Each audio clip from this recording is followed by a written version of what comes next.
ఎప్పటినుంచో అనుకుంటున్నాను వారాహి అమ్మవారికి దర్శనం చేసుకోవాలి అని. చాలా పవర్ఫుల్ కదా! నాకు కూడా చాలా ఇష్టము. అమ్మ వాళ్ళ ఇంటికి వచ్చినాం కదా! ఇంకెట్లా ఇంటికి దగ్గరలోనే ఉంటది.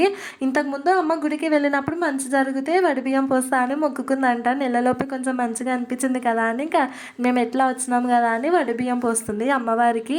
గుడి ఇంటికి కొంచెం దగ్గరలోనే ఉంటుంది. అమ్మవారికి వడిబియ్యం పోసిన తర్వాత నిమ్మకాయలు ఇచ్చి ఇంటి గుమ్మాన్ని కడితే చాలా మంచిది అని చెప్తే ఇంకా తీసుకొని వచ్చినాము. ఇంటి దగ్గర ఉంటే టైంపాస్ కాదు కదా, ఇంకా అట్లా తిరగొద్దామని రెడీ అయినాం బయటికి పోనీకే. మేము ఎప్పుడు వచ్చినా తిరగడానికి ఫస్ట్ చూసుకుంటాము. అమ్మ వాళ్ళ ఇంటి దగ్గరలోనే అనిటెక్స్ అని షాపింగ్ మాల్ కొత్తగా పడింది. అది ఓపెన్ చేసిన నెక్స్ట్ డేనే మేము వెళ్ళినాము. ఆ పిల్లల్ని వేసుకొని ఆ షాపింగ్ చేస్తుంటే ఒక రేంజ్లో దూర తీరిపోయింది మాకైతే. నలుగురం వెళ్ళినామంటే నలుగురికి ఒక్కొక్క పిల్లలు ఉన్నారు. ఇంకా షాపింగ్ చేసి నేను అక్క ఒక దగ్గర కూర్చున్నాము. అమ్మమ్మ అమ్మ ఇంకా బిల్ వేయించుకొని వచ్చినారు. అక్కడ అయిపోయిన తర్వాత మళ్ళీ జూడియోకి వెళ్ళినాము. అశ్వత్థామకి పాపకి బట్టలు తీసుకోవాలని. వాడికి దొరికినాయి కానీ పాపకు మాత్రం దొరకలేదు. మా షాపింగ్లో మేము ఉంటే పిల్లల షాపింగ్లో పిల్లలు ఉన్నారు. కనిపించిన సామానాల్లో తీసి బకెట్లో వేసారు. బిల్ కౌంటర్ కాడ అన్ని తీసి పాడేసిన.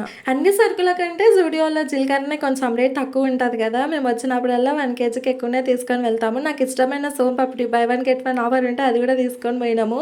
అశ్వితకి అక్కడ డ్రెస్ దొరకలేదు కదండి ఇంకో షాప్కి వచ్చినాము. ఇక్కడ బట్టలు బాగానే ఉంటాయి కానీ కాస్ట్ ఉంటాయి. ఏంటో అసలు వాళ్ళకి షాపింగ్ కాదండి, మమ్మల్ని వదిలేసి వాళ్ళిద్దరు నాన్న మామ ఇంటి దగ్గర ప్రశాంతంగా ఎంజాయ్ చేసారు.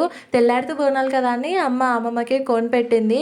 ఇక్కడ గోరేంటాకు దొరకదు కదా మనకి, చెట్లు పెద్దగా ఉండవు కదా, ఇంటి దగ్గర తీసుకురావాలనుకున్నా కానీ మర్చిపోయిన టైంకి. కరాచీ కోన్ తీసుకున్నాను. మళ్ళీ రంగోలీ 1 day టైం పడుతుంది కదా రెడ్ కావడానికి. ఇంకా మా ఆయన చెప్పిన మహాభారతంతోనే మా రోజు అయితే ఎండ్ అయిపోయింది. వీడియో నచ్చి లైక్ చేయండి. బాయ్.